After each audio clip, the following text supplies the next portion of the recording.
All right, today we're tackling one of history's most notorious monarchs, King Henry VIII.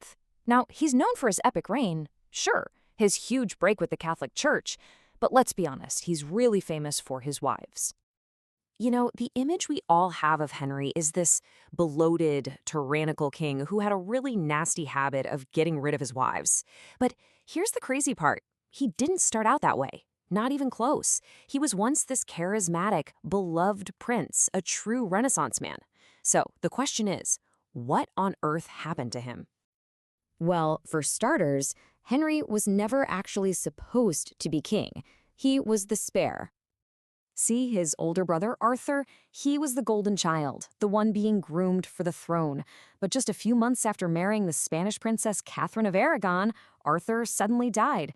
And just like that, the teenage Henry was yanked out of the shadows and thrust into the spotlight as the next in line for the crown of England. And you know what? He seemed perfect for the job. The young Henry was the total package. He was fluent in multiple languages, a gifted musician, a star athlete on the jousting field, and a devout student of theology. By all accounts, he was brilliant, handsome, and absolutely adored by his people. His father's reign had been pretty grim and miserly, so when the popular, vibrant 18-year-old Henry took the throne, it was like a national party. He married his brother's widow, Catherine of Aragon, which at the time was seen as a really good, loving match. And his early reign was just this joyous time of parties, generosity, and incredible hope. But this golden age couldn't last. Because as perfect as everything seemed on the surface, Henry had one enormous, looming problem. He had all the power, the popularity, a queen he seemed to love. So what was the one thing the seemingly perfect king just couldn't get? A son. After years of marriage and so many heartbreaking pregnancies, all Henry and Catherine had to show for it was a single daughter, Mary. Now, you have to remember, for a Tudor monarch whose dynasty was still pretty new and fragile, this was a huge political crisis.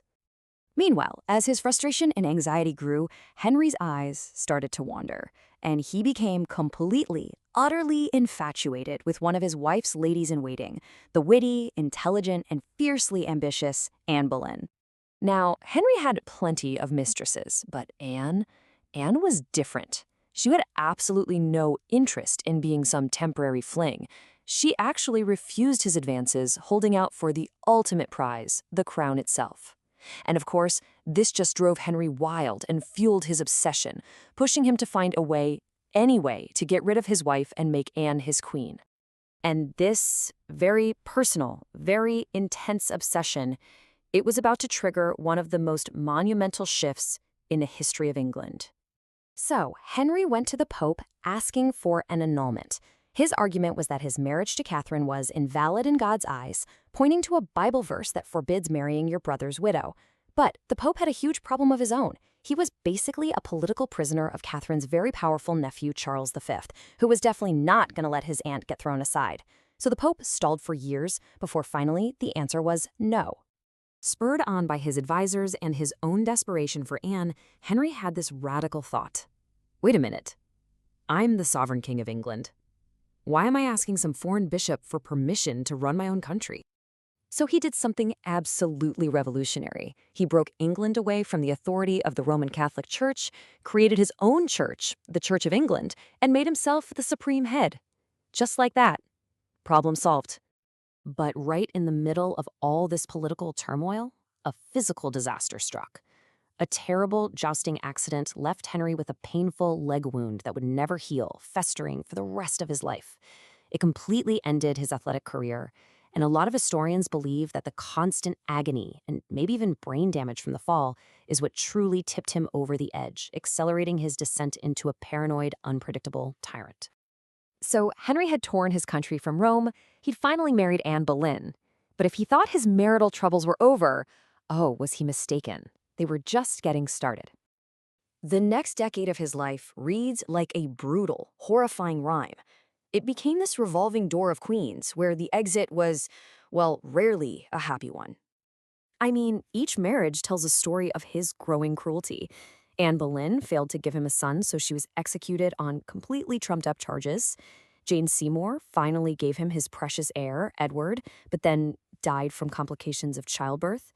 Anne of Cleves was cast aside after just 6 months because Henry declared her repulsive. The young Catherine Howard was executed for adultery. It was only his final wife, the savvy Catherine Parr, who managed to outlive him. By the end of his reign, the transformation was just staggering. The once great athlete was now so heavy it literally took a machine to lift him onto his horse. The charming, enlightened prince had become a feared, moody tyrant who'd executed tens of thousands of his own subjects, from his closest advisors to commoners. And here is the ultimate bitter irony. After everything, the break with Rome, the executions, the terror, his singular obsession with securing a male heir was a total failure. His son Edward died as a teenager, and both of his powerful daughters, Mary and Elizabeth, died without children.